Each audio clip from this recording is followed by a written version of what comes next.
So today I'm speaking with Sarah Burns, artist friend of mine who lives in Oregon. And so welcome and thank you for being on Artist with Jobs. Yeah, thank you for having me. I'm really delighted to be here. Where did you grow up? I grew up here in Southern Oregon, where I live now. I grew up in a more rural part of Southern Oregon than I live now. I grew up outside of Eagle Point on a farm. I grew up like 7 miles out of a small town. Hmm. And I went to high school in Ashland, which has a college and is more of a cultural kind of place for the valley. And now I live in Phoenix, Oregon, which is sort of right in between the two.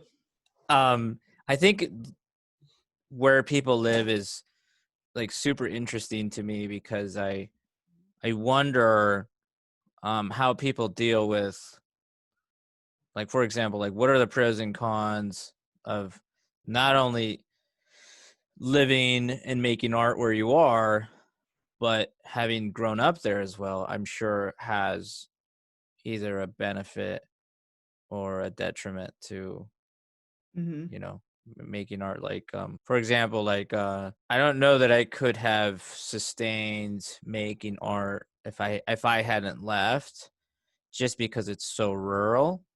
Hmm. But at the same time, you think of people like Antonio Lopez Garcia, who grew up in a very small place. Of course, he lives in Madrid now. I mean, that was a huge benefit for him, though. Hmm. Yeah, yeah. Well, I agree with you. I think there's something really good about growing up wherever you do, because it's just kind of becomes part of who you are. Hmm. But for me, my rural upbringing is informs my art a lot. And I'm interested in those types of things, but also I love I the first time I went into a museum, I was just like, oh my God, I'm home. Hmm. So, and that's something that you don't have access to in any rural place. Drawing from your own experience is like, you know, the well for everyone. Do you think that that had some kind of impact on the kinds of paintings you're attracted to? Like, speaking of museums. I would say yes. And I would say another thing too is I think there's something about things maybe in your DNA. I mean, I find like I have like a British Isles DNA, and I Hmm. totally love like a constable painting or like an English landscape painting. I'm just like, oh, it's wonderful. I feel like Cool. That's interesting. I'm definitely like interested in, representational. That's the type of art that I do. Hmm.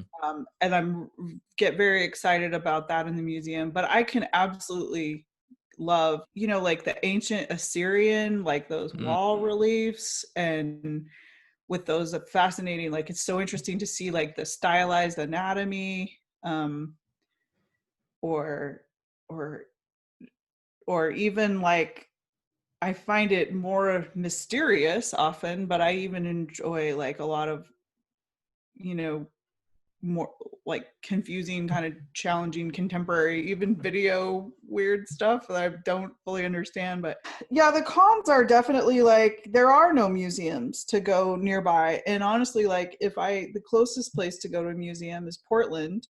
Hmm. And I love Portland Art Museum, but it's pretty limited in its collection. In Portland, gallery scene is pretty limited and has sort Hmm. of like I mean, I think it's thriving in its own way, but there's not a lot of people who buy paintings here, so that is challenging. And there's not as many people who are perhaps artists that are interested in a lot of the same things that I'm interested in, so you don't have that opportunity to sort of sharpen and hone and kind of bounce off of each other as much as you would in a larger area. Do you think that's Oregon in general, or Ashland, or Portland, or? I think it's probably or Southern Oregon more so. I mean, and I don't want to be too negative. I find a lot of inspiration and exchange of ideas from the artist friends that I have here. So I don't want to be like down on them, but I think would love to be, you know, it would be great to be somewhere where there were just kind of more things happening in the art scene. Yeah, I also though, and to follow up, as far as museums are concerned, though, like, say if you're comparing Seattle Art Museum to like the Getty, Seattle Art Museum is quite small. It's yeah. Well, you know, and what's interesting too is Seattle versus Portland. Like Portland Art Museum is way better. It is bigger, it's older. Seattle Art Museum is kind of disappointing compared to Portland Art Museum. Interestingly, the Portland Art Museum is the oldest museum like west of the Mississippi or something. Oh. Yeah, it's for whatever reason, it is a really great, beautiful space, and they've expanded it quite a bit. And I think it's actually pretty special. But kind of what I'm getting at is like even still, so like outside of Portland or outside of Seattle, do you feel like there are other hubs or places that have like good collections, even if they're private? You know, and let's say that Seattle or Portland doesn't kind of have the collection that is inspiring, or you've seen the collection a few times, then like where do you direct your museum experience to? God, I want to go everywhere. It's so like I literally like when I'm planning trips, if you know, you plan trips for various reasons, but if there's not like a great museum to go to, I'm always just like, this is a waste of time. Okay, I'll go. You know. Right. But I was recently in Los Angeles. I never get tired of going to the Getty because it's just so cool and so research based. I get so much out of that like academic vibe. I love it so much. They have a really good podcast, by the way. I think it's called maybe Art and Ideas. Okay. And it's really good. The best museums that I've been to have been in Paris and London. Sure. And I haven't done a lot of travel to Europe other than Paris and London. And I one day would like to do that. And really, like, the priority is to go to museums. And I've never been to the Metropolitan Museum of Art, which is, I know, very sad. What about DC? You've been to DC? Nope. Mm-mm. And Boston? Been to Boston, and I thoroughly like the Boston. I was at Museum of Fine Arts is really awesome. That was amazing. There's this one room that has these like portraits of there's this woman, I think it's her self-portrait. It's like, late 19th century. She's got this like fur collar on. It's so good. What about like Fogg Art Museum or the Isabella Stewart Gardner Museum? Oh, I went to the Isabella Stewart Gardner, and that was fantastic. But I don't know what Fogg is. What is that? That's another museum in the Boston area. Yeah. Didn't go there. There was another one. The Portland, Maine had a really cool and interesting collection. And I kind of, because I did them both on the same trip, so I think some of the Winslow Homer pieces that I saw were maybe somewhere in Portland, Maine, and somewhere in Boston, actually. But the Winslow Homer is just super interesting and so great to see in person. Huh. And then I was pretty excited by some of the NC Wyeth. The Portland, Maine Art Museum had some really cool paintings that had to do with like fishing and the water, and they're such great. I love so much the kind of Ashcan era of painters. Oh, so good. What do you think it is about the Ashcan that you like? Oh, I like the subject and the approach. I definitely like the blue collar vibe and the not idealizing. Yeah, it's kind of an interesting combination of like kind of a Homer-esque subject matter, Thomas Akins kind of Yeah. thing going, and then kind of more bold Sargent-y approach, like still very beautiful, um, paint strokes that carry from a distance, but still like maybe a thicker application, and Hmm. the beauty's built in this different way than like single stroke kind of beauty that you fall in love with Sargent or Zorn. Yeah. Yeah. It's a little more like, yeah, it's a little more raw, a little Hmm. less refined, a little less intentional, like, oh, I'm putting on a beautiful show for you, you know. I mean, I imagine there was beauty as a goal too, but not in the same way, you know. Yeah, I think that's interesting. When I was younger, I probably didn't look at the ash can. I sort of like ignorantly mislabeled it as, well, here's Sargent and then here's Oh, everybody else. You know what I mean? yeah. There's some these Sargent drawings that were kind of rediscovered at the Isabella Stewart Gardner recently, and they're putting on a show. There's a painting that Sargent made of a nude black man, young, beautiful man, and he used this guy as a model quite a bit.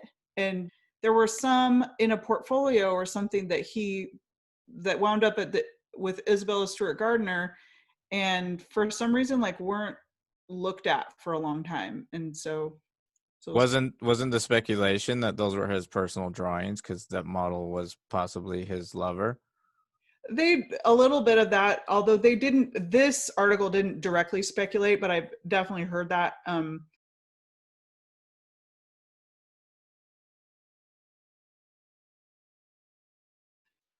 And could be, but as an artist too, it was like he was, you can see, oh, it was so interesting too, because you can see this, you know, because this man's shoulders are very specific character to his shoulders, and Uh-huh. you could kind of see it.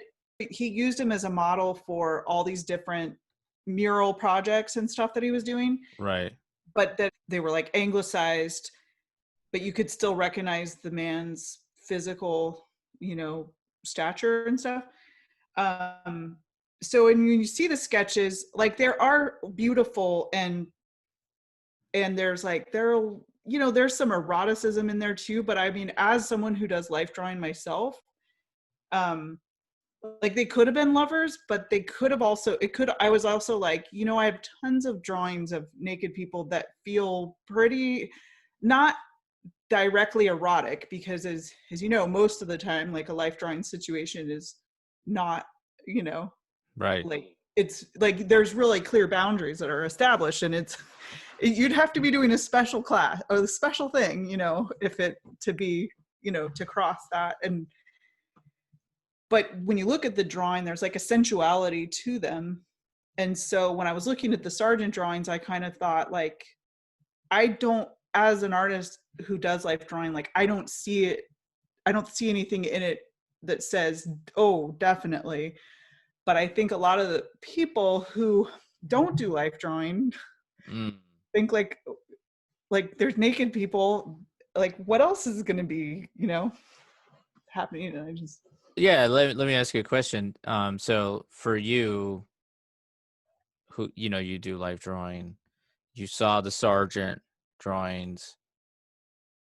They don't scream evidence.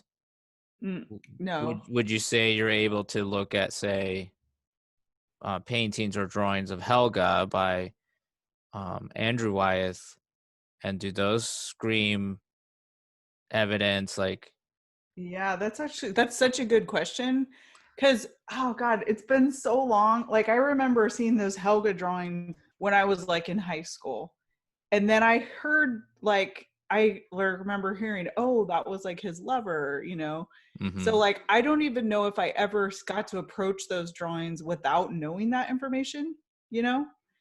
So I don't know if I could answer that honestly. And I kind of think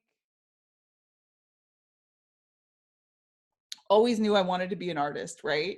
mm-hmm, So I was taking like every art thing that would come around. And I went to, like, when I grew up in Eagle Point, there was like an art 4-H club. You know what Uh-huh. 4-H is?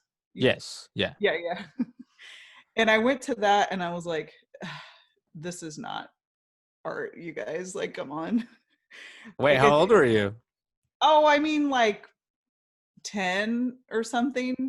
But you already knew it didn't feel like what you think it should have, right? Yeah, no. Okay. Like, I mean, I came from a really rural background. My dad was like super like hillbilly. But my mom, she grew up in Denver and she loved literature and art, and we didn't have a TV and stuff, and we just had like, classics, and Mm. so through my mom, I was like, she was exposing me to like real art. And so when I went to the 4-H club and they were like making candles, I was like, mm-mm, like I was like, that's nice. But, Right. Well, that makes it was sense. super disappointing because it was like literally all that was out there, all that Yeah. was available. So then when I went to high school, Hmm. we moved to Ashland because my mom went to college in Ashland. Okay. And so I started high school the same as she started college. And in Ashland, the high school is right across the street from the university. And I was like, hit the ground running doing art and was like just super serious about it. And I had an art teacher that recommended that in addition to the high school classes, I go across the street to the college and take life drawing. Oh, And wow. at that time, you could get a parent's signature and just take life drawing. So I started doing that all through high school. Wow. Now I don't know if you could, but anyway, I was lucky enough to be able to do it. And I think so. Since I started so young, I was like 14 or Hmm. 15 years Hmm. old. And it was presented in a way, this is art and this is okay. And this is sort of a non-sexual thing. And Hmm. so I think I so thoroughly like took that in because I was so young when I first started doing it. So when I see these Helga pieces, I was like, oh, that's life drawing.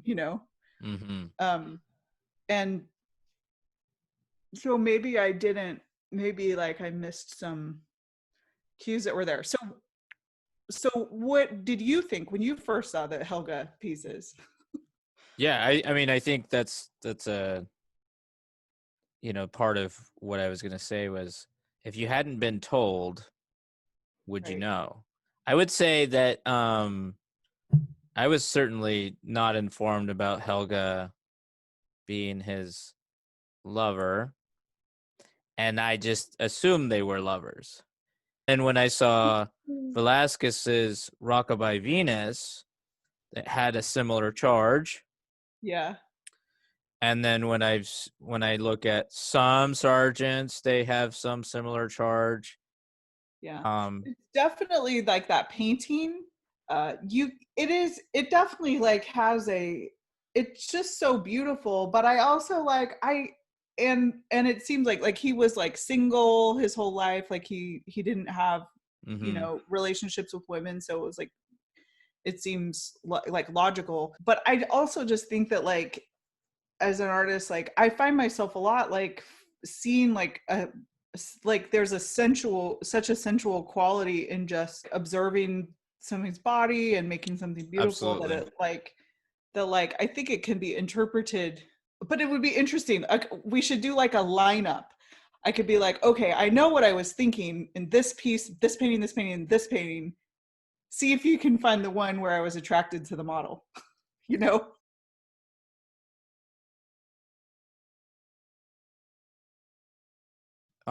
It's such a subtle thing that we're hmm talking about, because eroticism is really an inward experience, right? You hmm could be having an erotic experience even though it's a professional setting, hmm and when I say eroticism, not to confuse that with highly sexually charged things that go beyond, because I think in this country there's a big difference between eroticism, sensuality, and pornography. You know what yeah. I mean? Because not all nudity has just equals eroticism. I think you could have Exactly. Yeah, you could have something that's charged simply because you love it. There's the form is beautiful, even though you are not trying to express anything outward, but you're shifting it toward the painting. Does that make sense?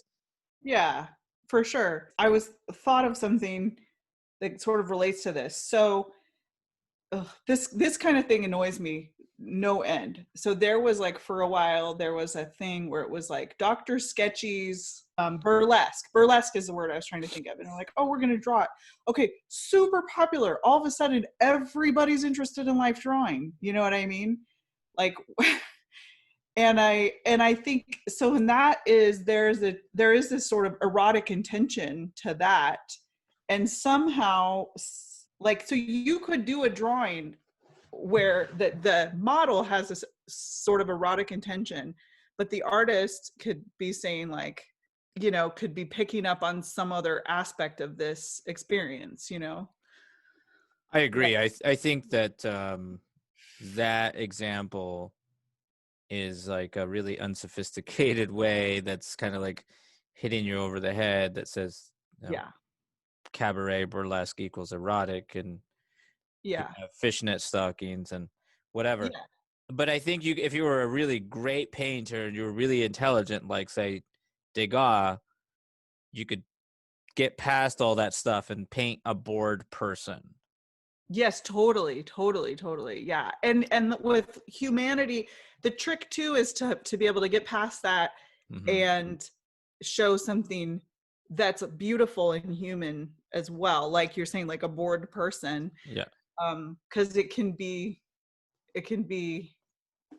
yeah, like then that's really very interesting, absolutely. Yeah. Yeah. So I guess the answer is we'll never know, and Exactly. we don't know. But I think that's what's interesting about our interpretation. And surely, if you wanted to sell magazines or Oh, yes. have people click on your article, you could insinuate more things about something because Sargent never married or had children. Yeah. Neither did this model. It was Well, and I think suspicious. the model was definitely gay.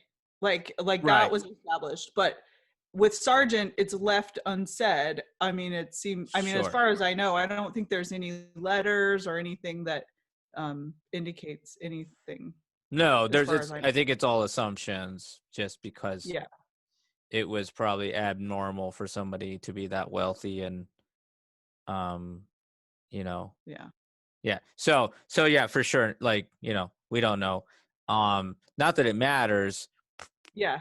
It doesn't, because they're wonderful, beautiful drawings, and they're interesting, but again, like it is like I just think you can have this sensual experience can happen without it being like lecherous and Mhm. without it being having an actual like sexual relationship too.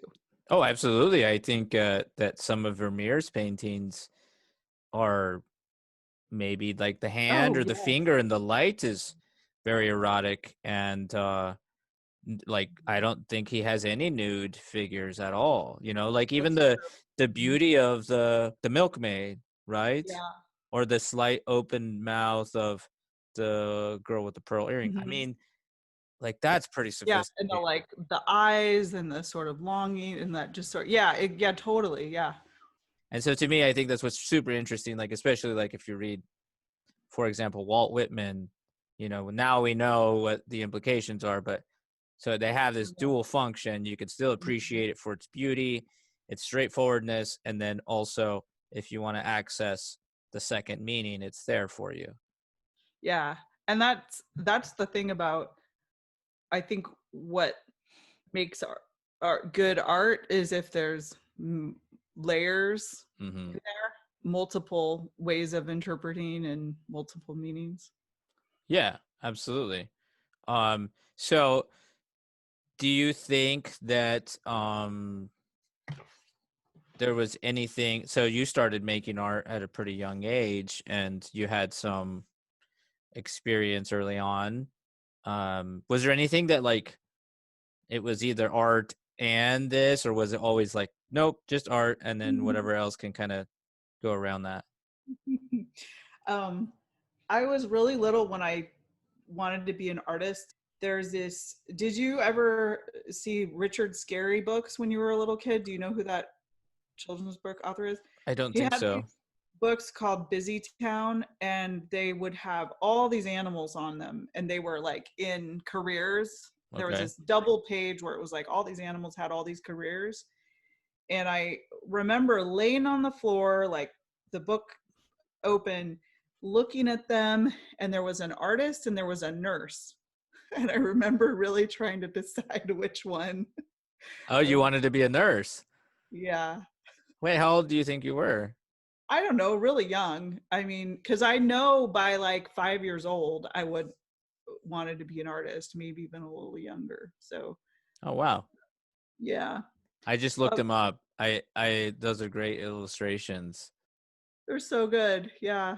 And my mom, we didn't have a television. My mom and dad were pretty idealistic, and they, wanted us to have this sort of natural childhood. So I was the Mm-hmm. oldest. So I Mm-hmm. had like the most experimentation of this natural childhood that they were trying to develop. So we had no TV. They grew their own food. My dad, he would butcher animals. We got honey from the neighbors. We got Wow. uh, wheat and cornmeal from the mill in Eagle Point. But my mom loved books, and she always, she, like whenever she would get us a present, it was like a book. And Mm-hmm. illustrated children's books were what really like got me interested in being an artist. And she would never allow coloring books either because they were not creative enough. So I would make, as a little kid, I would make my own coloring book. Like I'd look at the dentist office and be like, okay, how do they do it? What are they doing? And then make myself a coloring book so I could color it in. But That's very cool. So wait, yeah, so then really cool. you went to high school, you were taking art classes, Yeah. and then you went to SOU? Well, I went to SOU during high school, but it was called SOSC, Okay. Southern Oregon State College. And then I went to Pacific Northwest College of Art, which is in Portland. Okay. And at that time, it was the museum school. So it was Oh. inside the museum. And it was because that is the oldest art museum on the West Coast, and they were building museum schools like regularly at that time. So it had like a really great painting and drawing studio. It was like north facing, those angled um, windows, like totally, French, French model. Mm-hmm. But I didn't finish. In high school, I had a best friend who was also an artist, Mm-hmm. and he went to San Francisco Art Institute.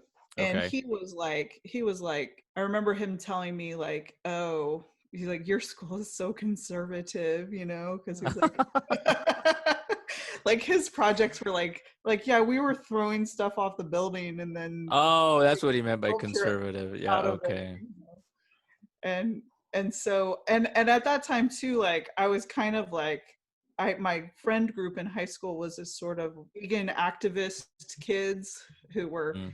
into like forest activism and all this stuff. So I was come home and it just seemed a little tame to be like, making paintings or whatever. So that was kind of influencing me. And then my dad killed himself when I was on my break after my first year. And that really was a terrible thing. And then I got pregnant. And so I just had I dropped out of school, Mm. and so I had to take a few years to sort of just kind of regroup and live and get my feet under me and kind of emotionally process Mm-hmm. things. And I was a single mom. And so then I came back to Southern Oregon where my family is, where my mom, my grandma, and my sisters were. Mm-hmm. Then after I kind of had my feet under me a little bit, I met my husband, who I'm married to now. My daughter went to kindergarten. Mm-hmm. So I had time all of a sudden. And then there was a guy here in Southern Oregon named Semyon Bilmus, and he was just at this exact time starting up this Ashland Academy of Art, and he had this big vision of an academy. He was sort of like looking at the atelier movement and saying like, okay, well that's good, but I want an academy which is bigger. He wanted to start like something bigger.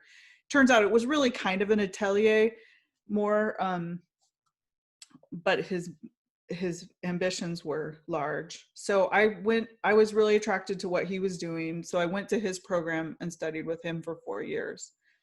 So I thought it was funny was PNCA by contrast was not conservative at all compared to Semyon's like 4 years of drawing, which is it was just representational. And he had all kinds of ideas that were like extremely critical of even other representational art that was similar to what he was doing. It was like the Russian tradition was the absolute best.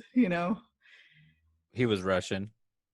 Yeah, he was Russian. I mean, he came from what's now Azerbaijan, but he was like Soviet, and his heritage is probably Russian. But What year was this approximately? oh, I think I probably started there in like 2002, 2003. And how new was the academy? I was like in the first class. Oh.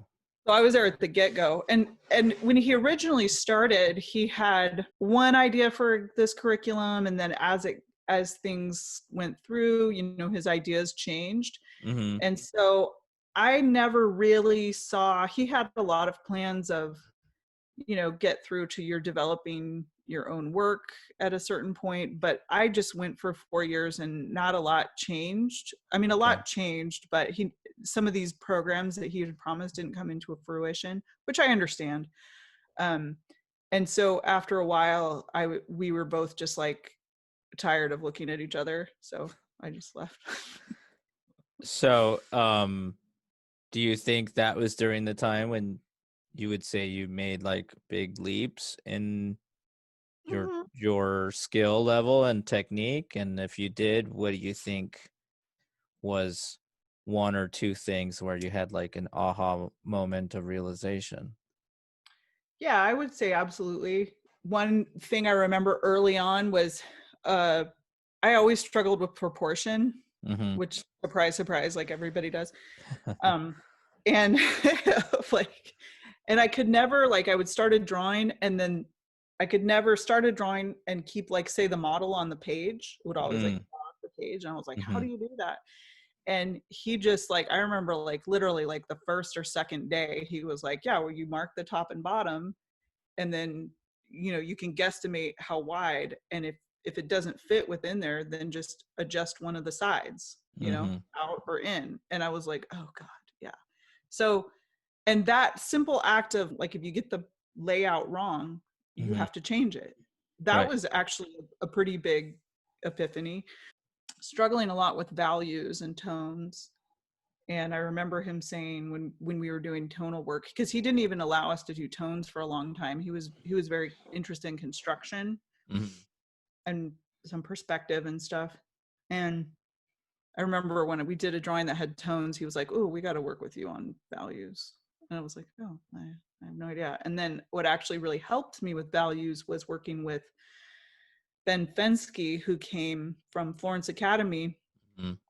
And so he came and taught at Semyon School for a year. And I worked a lot with Ben. And I was really ready for kind of what Ben had to offer as well. So it was nice to have the Semyon was very interested in, and if you look at like the Soviet drawings Uh-huh. in particular, there's a lot of like sculptural volume in them. Right. And if you look at like the French Academy drawings, they're very value based. And so Ben came from like Florence Academy was modeled on French academic stuff. So it was nice to kind of get a little bit of balance of both of those things. Mm-hmm. I signed up to do some workshops, and I wound up they're expensive and you have to travel, so I was really like careful. I was like looking through all the stuff and seeing like who I really liked their work and wanted to study with her, and Mm-hmm. seeing Michael Grimaldi's work, because Bay Area Classical Artists Atelier in San Francisco, because I had a friend in San Francisco so I could stay there. Uh-huh. so I wouldn't have to spend, money on hotel and stuff. And it's driving distance. So yeah, Michael Grimaldi's work, I was like, who, this guy is interesting, not only is he good, you can tell he's good at what he does, but he's also interesting. Mhm. And I have always had a little bit of that, like, I love the skills based stuff with ateliers and the realist movement, but sometimes I'm just not attracted to a lot of the subject matter. Mhm. But Michael Grimaldi was like darker, Mhm. more creative in his compositions and stuff. So I started taking workshops from him, and I was like, wow, he's a really good teacher. He's really smart, and he's a really good teacher. And this was in San Um, Francisco. yeah. And Uh-huh. so I wound up going, and it was great because you could get a 2-week workshop, 6 hours a day. Um, and it was kind of like taking, a semester of a class, just kind of condensed. Uh-huh. So I signed up and I did a number of those. I think I maybe tried to go like twice a year for several years. Mhm. And and then and then Dan Thompson was like going to be there, like back to back one time, and so I Mhm. went ahead and did one of Dan Thompson's workshops too. And I really liked working with him as well. He's also really smart. And I mean, I think a lot of them are, I mean, everybody's, but something about him resonated with me. And then the anatomy was of course super interesting, and they both were great anatomy teachers. And Bay Area Classical Artists Atelier hooked up with Stanford, and they set up these classes where you could go into, like, you did life drawing in the morning, and then you go to the morgue in the afternoon with the Mm. class, and do like cadaver studies, and Michael would do lectures, or Dan would do lectures. And the Stanford Medical School, of course, like, they have an amazing, I mean, it was like they would have, like, I think like 12 bodies throughout Mhm. dissection, and they had like a library of body parts that were dissected, Mm. in addition to like all these skeletons. And Mm. it just was an incredible, like, resource, and the ventilation was good and stuff. Do you Why, what do think you think about, your own experience? Like, what was your, I mean, Oh, well, I'm a product of also a state university school, and I made like nothing. Well, I guess I thought it was nothing, but it was maybe similar.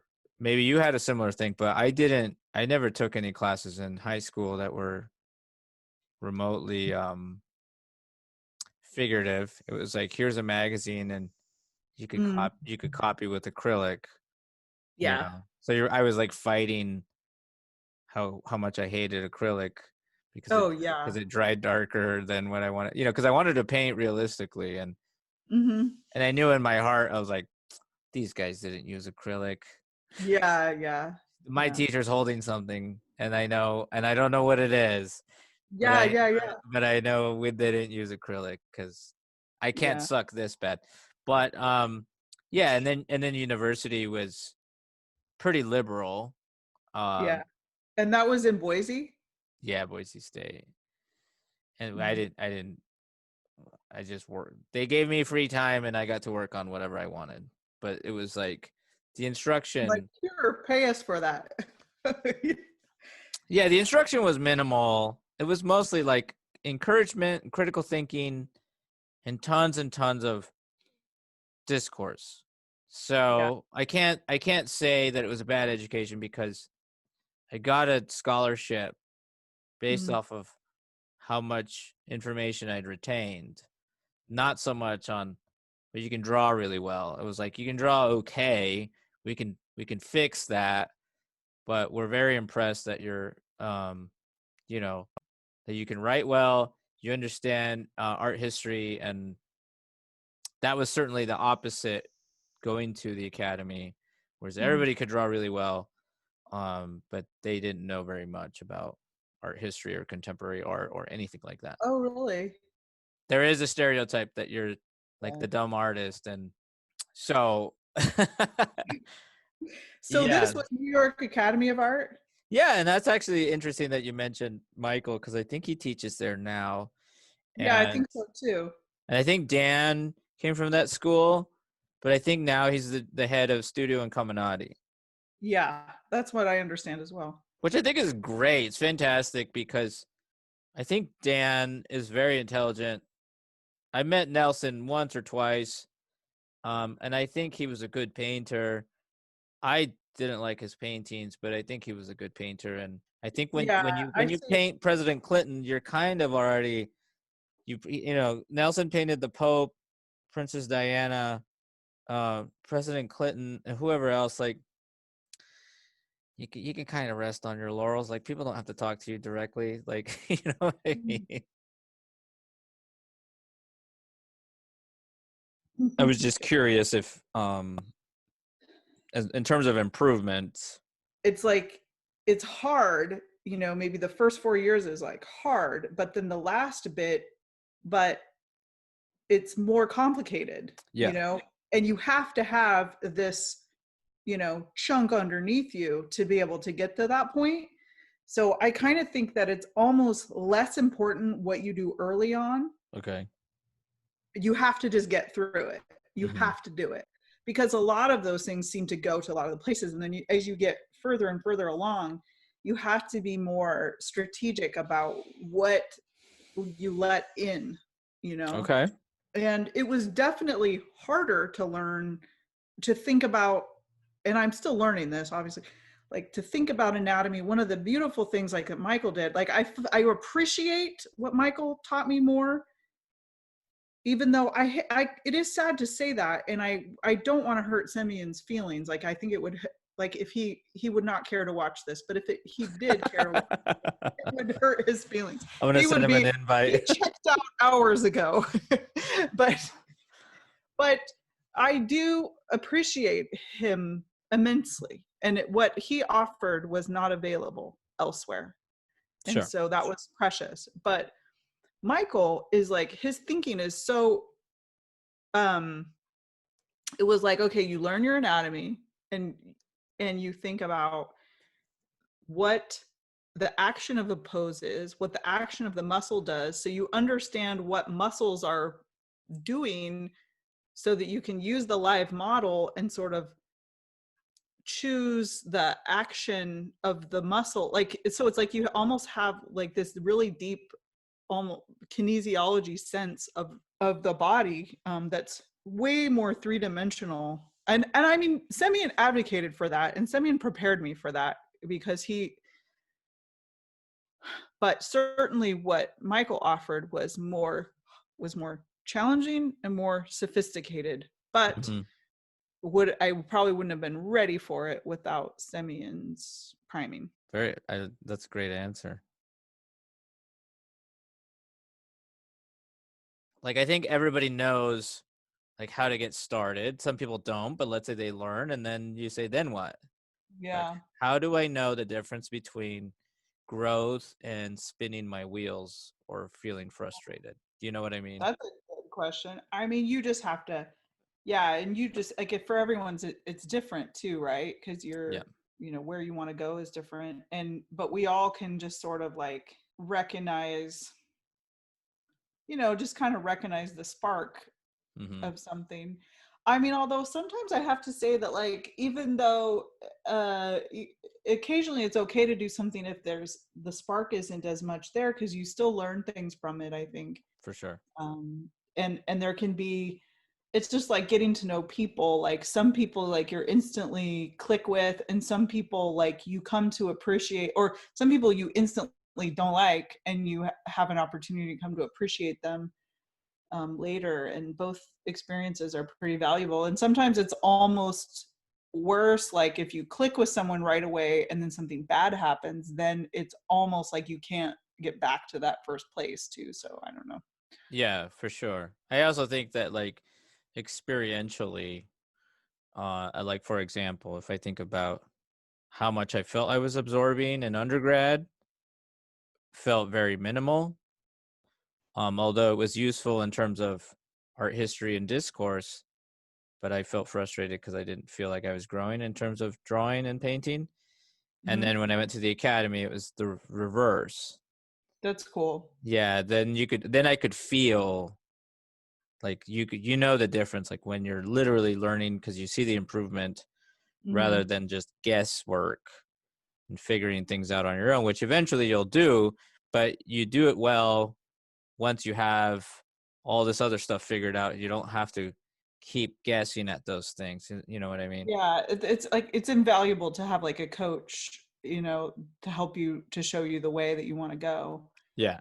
But it's also so good that you had that art history experience. And I find it I'm always shocked by artists that don't know a lot of art history because I'm like, what have you been doing? Like what are you interested in then, you know?